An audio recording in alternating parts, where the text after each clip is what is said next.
Olá pessoal, sejam bem-vindos aí a mais uma aula. E nessa aula a gente vai falar sobre conservação da energia mecânica. A gente estudou já energia cinética, que é a energia que está envolvida com o movimento, ou seja, tem velocidade na sua fórmula. Nós estudamos energia potencial, gravitacional e elástica e como calcula seu trabalho. Agora a gente vai ver a conservação da energia mecânica, que é muito importante no estudo da física, tá? Bom, a energia mecânica pode ser explicada como a capacidade de um sistema que um sistema tem devido à sua posição ou à sua velocidade de produzir trabalho mecânico. Aprendemos que existem dois tipos de energia que definem a mecânica, que nada mais é do que a energia cinética e a energia potencial. Só que essa energia potencial nós temos que entender que ela pode ser gravitacional ou elástica, tá? Quando falamos apenas de energia potencial, estamos nos referindo do tipo de energia armazenada, tá? Então a potencial é armazenada, enquanto que a cinética é a energia já no movimento, tá bom? Aqui até dá esse exemplo que eu acabei de citar para vocês. Ó. Dentro da energia potencial nós temos a gravitacional, elétrica, a química, a elástica e outras.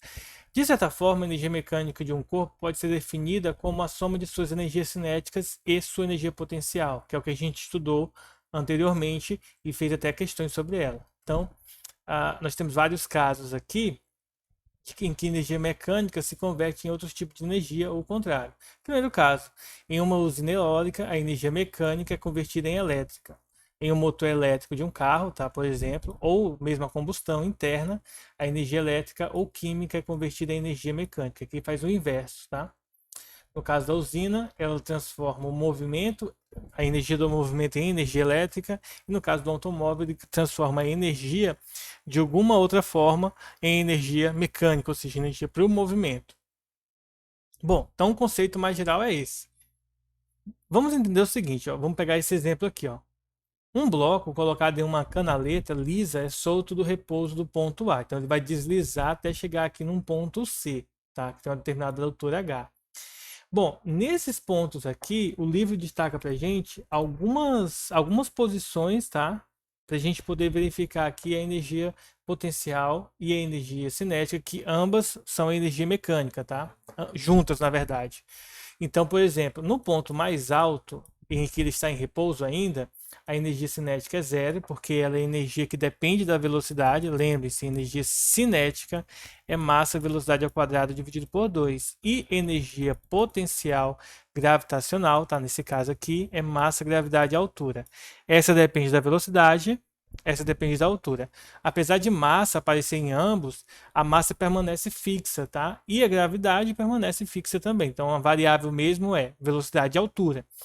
Quando o corpo vai perdendo altitude, ó, observa que a energia potencial diminui até chegar a zero. E quando ele vai subindo do outro lado, ó, a energia potencial vai aumentando até chegar no seu valor máximo de novo. Tá bom? Agora, no caso da energia cinética, ó, quando o corpo está parado, a energia cinética é zero. Quando ele vai descendo, a sua energia cinética vai aumentando, ó, que é o de verde, até chegar no ponto mais baixo, em que é o valor máximo da energia cinética que ela adquiriu a velocidade descendo essa canaleta, tá? E aí ela depois que ela vai aumentando a altura, a energia cinética vai diminuindo porque a velocidade vai perdendo sua intensidade, tá bom? E aí a energia cinética vai diminuindo. Caso a velocidade se mantesse constante, né, depois desse ponto, isso significaria que ele estava pegando energia de algum outro lugar. No caso, por exemplo, de um carro, se você está num carro descendo uma ladeira, né, descendo uma ladeira, não sei se chama ladeira aqui também no Mato Grosso, né, mas descendo uma ladeira, o que vai acontecer? Ele vai ganhando velocidade, mesmo que você não pise no acelerador, tá? Para ele não ganhar velocidade, você tem que frear. Mas quando ele chega no ponto mais baixo, digamos que ele tem que subir.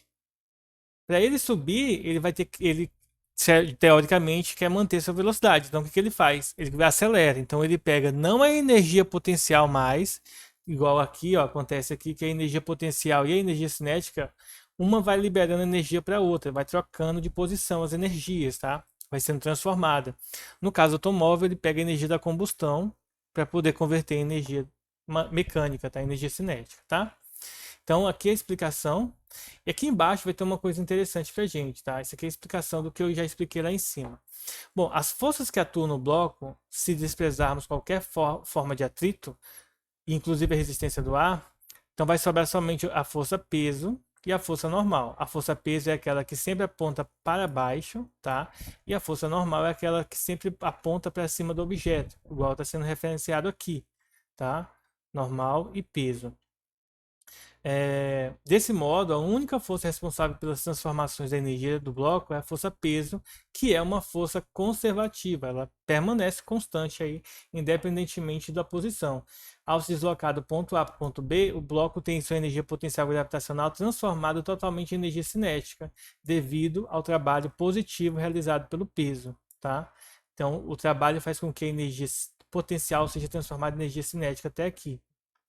Quando vai subindo, vai acontecer o processo contrário. O peso agora vai ser negativo. Por que o peso é negativo?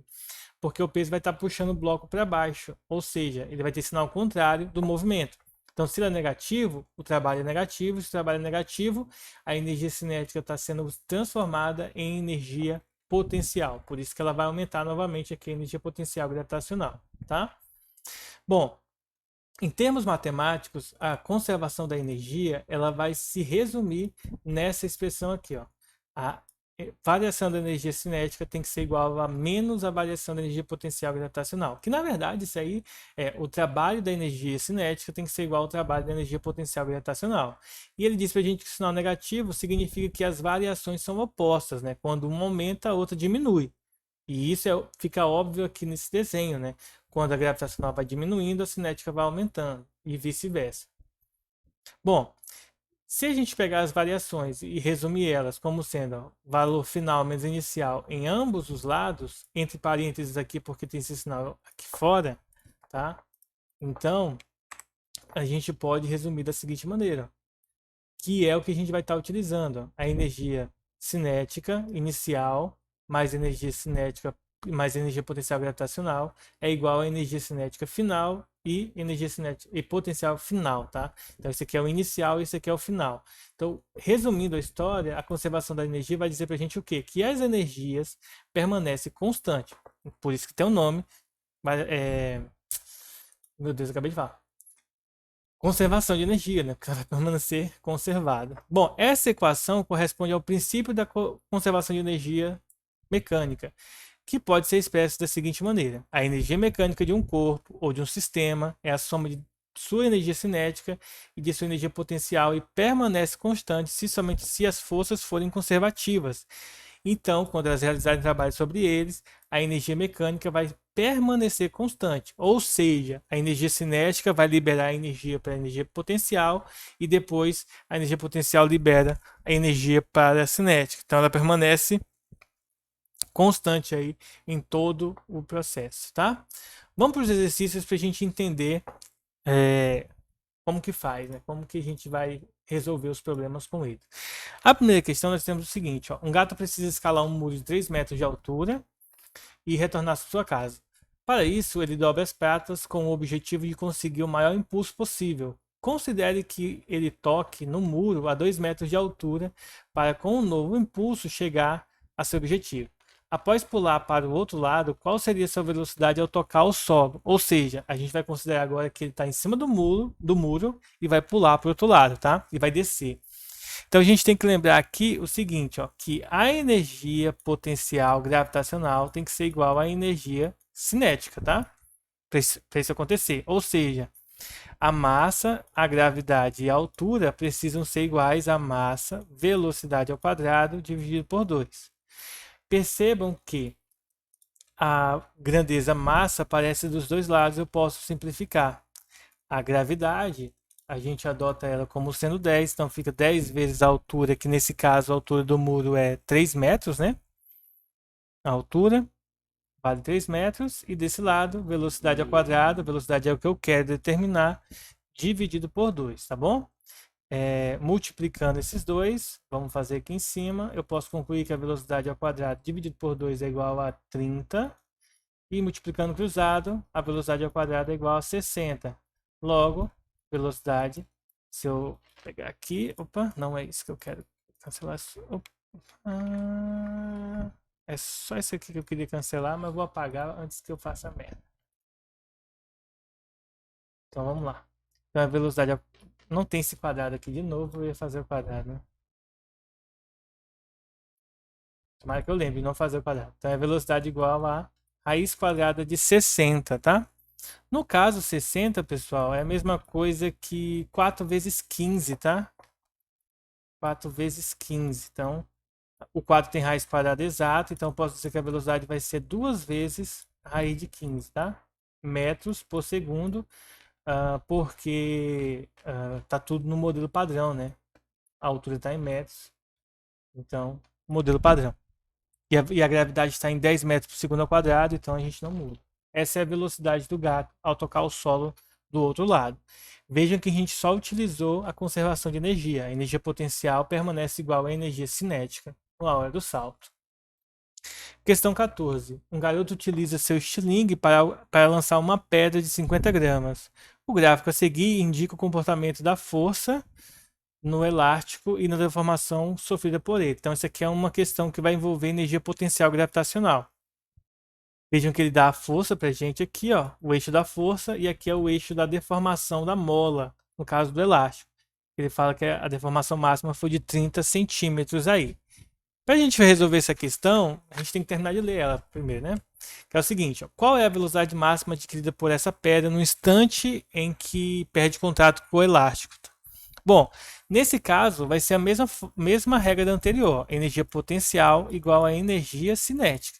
A diferença é que essa energia potencial que a gente vai utilizar é a energia potencial elástica ao invés da gravitacional. Ou seja, a energia potencial elástica, a fórmula dela é constante vezes a deformação ao quadrado dividido por 2. E a energia cinética é massa, velocidade ao quadrado dividido por 2, tá?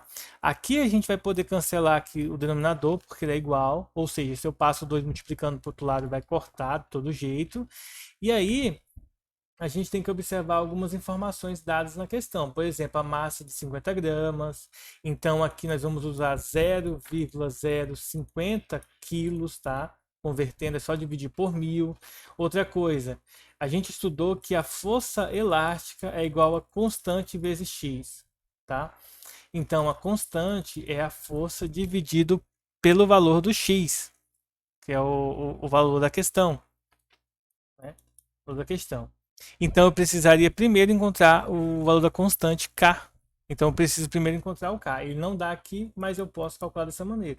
Eu pego 60 e divido por 30. Então, quando eu fizer essa divisão, o resultado vai dar 2. Então, o valor da constante é 2, tá? 2 newtons por metro. Então, a gente tem aqui a massa agora e a constante K. É só substituir na fórmula. Constante K vale 2. Não está riscando aqui. Travou. Então, só um pouquinho, tá, gente? O meu navegador travou. Eu vou pausar ele aqui, tá? E já volto. Só um minutinho. Consegui destravar. Então, vamos lá. Substituindo os valores, ó. A constante K vai valer 2. A deformação da mola foi de 30 centímetros, então aqui a gente tem que ter cuidado. 30 centímetros é 0,30 metros, tá?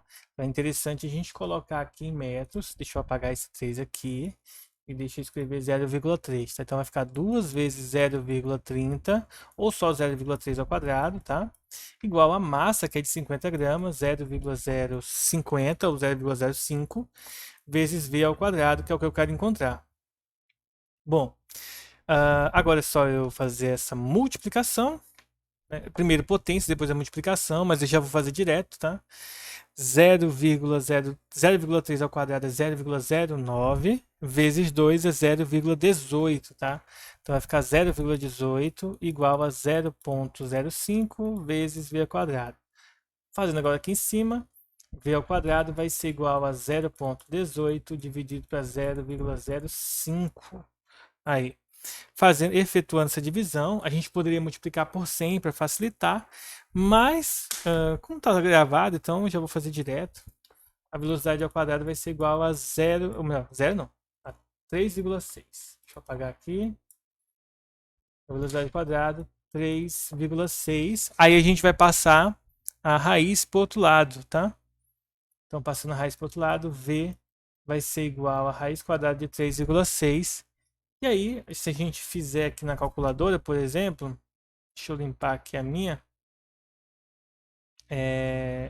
Raiz de 3,6 vai dar 1,9 aproximadamente, tá? 1,9 metros por segundo. Esse é o valor da velocidade. Caso não tenha, caso não seja possível, tá? Calcular direto, a gente pode fazer algumas outras simplificações. Bom, uma outra coisa que a gente poderia ter feito talvez para melhorar aqui a resolução, deixa eu modificar algumas coisas aqui para ficar mais bonitinha esse resultado, já que a gente não pode usar calculador na prova, por exemplo.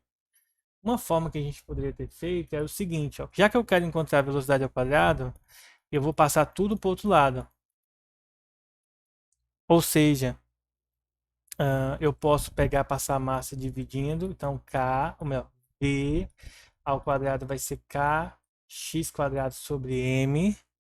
Posso aproveitar então também e passar a raiz quadrada para o outro lado, então V vai ser raiz quadrada de K vezes x quadrado sobre M. Tá? O x quadrado sai da raiz porque ele está ao quadrado, então fica x raiz de K sobre M. Ou seja, substituindo os valores, o x vale 0,3 e aqui nós vamos ter a raiz quadrada de K, que é 2, e aqui embaixo 0,05, tá? Se a gente dividir 2 por 0,05, deixa eu ver quanto é que vai dar. 2 dividido por 0,05, o resultado dá 40. Então a velocidade vai ser 0,3 vezes a raiz quadrada de 40. O 40 é a mesma coisa que 4 vezes 10, né? Então é 0,3 vezes 4 vezes 10. O 4 sai, então dá para fazer algumas adequações aí na nossa resposta, mas acho que não vai ficar tão legal. É melhor deixar do outro jeito mesmo, que do outro jeito fica mais interessante a resposta, tá? Mas de qualquer maneira, a raiz quadrada de 40, deixa eu ver quanto é que vai dar. A raiz quadrada de 40 daria... Raiz quadrada de 40 daria 2 raiz de 10, né?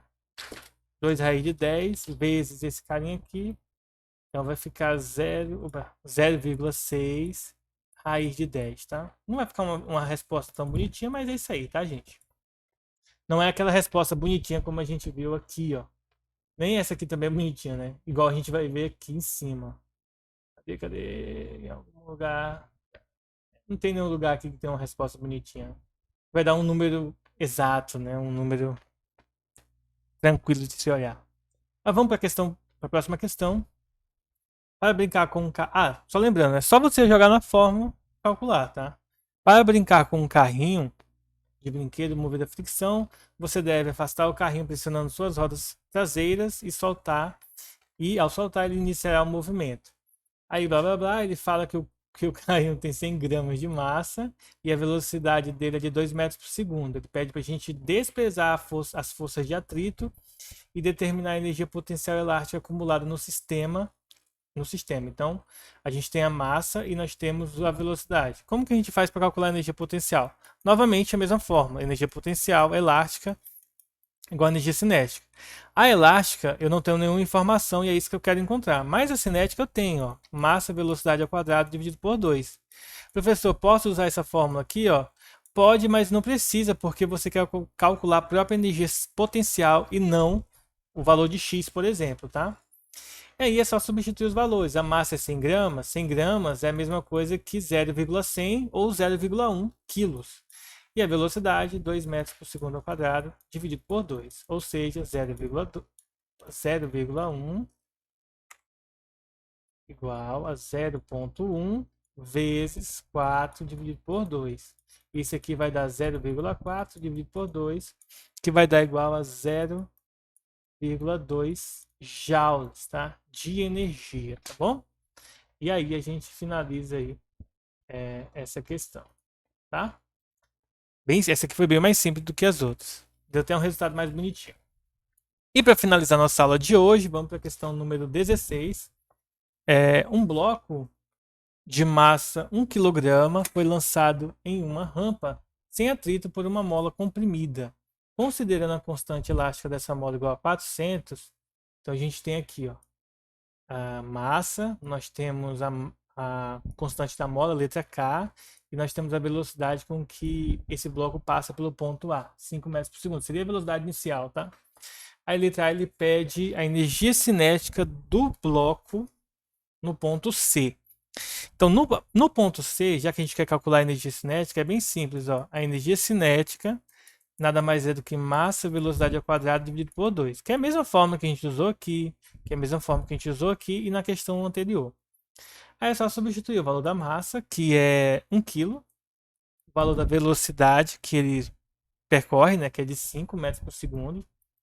Então vai ficar 5 ao quadrado dividido por 2, ou seja, 5 ao quadrado 25, vezes 1 é 25, e dividido por 2 vai dar 12,5. Unidade de energia, joule. Pronto, calculamos a energia cinética. E para calcular a altura máxima? Ora, a fórmula que nos dá a altura é a energia potencial gravitacional, ou seja, nós vamos usar a energia potencial igual a energia cinética. Só que eu não vou usar a energia potencial elástica, porque eu não quero calcular a mola, não, eu quero calcular a altura. Ou seja, energia potencial gravitacional, massa e gravidade vezes a altura. Eu posso até colocar um G aqui para dizer que é gravitacional. E do outro lado, energia cinética, que eu não vou calcular ela porque eu já calculei, ou seja, é 12,5. A massa é de 1 kg, a gravidade é 10, vezes a altura, que é a variável, igual a 12,5. Ou seja, H vai ser igual a 12,5 dividido por 10. Dividir por 10 não dá trabalho, basta você colocar a vírgula para a esquerda, tá? E aí, essa é a altura máxima, 1,25 m. E, por fim, nós vamos calcular a deformação da mola. Ora, como que eu faço para calcular a deformação da mola? Uso agora a energia potencial, só que é a energia potencial elástica. E ela vai ser igual à energia cinética, que é 12,5. Ou seja, a constante vezes x² dividido por 2, que é a forma da energia potencial elástica, a mesma que nós usamos aqui em cima, ó, tá? Ela é igual a 12,5. Multiplicando cruzado, nós vamos ter que K vezes x² é igual a 25, né? 12,5 vezes 2 é 25. E o x, ó, de acordo com o enunciado, na verdade, de acordo não, né? De acordo com o enunciado, o x não, mas o K é 400. Ou seja, x² vai ser 25 dividido por K. Logo, se eu passo dividindo, vai ficar dividido por 400. Eu não vou efetuar a divisão primeiro. Eu vou passar raiz quadrada para o outro lado. Por quê? Porque tanto 25 quanto 400 são fáceis de calcular raiz quadrada. Raiz quadrada de 25 é 5, raiz quadrada de 400 é 20. Posso dividir por 5 em cima e embaixo. O resultado então vai dar 1 sobre 4, ou seja, 0,25 metros. Ou, se você preferir, 25 centímetros, né? 2,5 centímetros, na verdade. Alguma dúvida, pessoal? Qualquer dúvida? Alguma dúvida, como se você estivesse online. A gente estivesse ao vivo. Então, se tiver alguma dúvida, manda mensagem na plataforma ou no WhatsApp e resolvam as atividades que estão na plataforma, tá bom, pessoal? Fique por Deus e até a nossa próxima aula. Deixa um comentário aqui para eu poder fazer chamada. Então, até mais. Falou!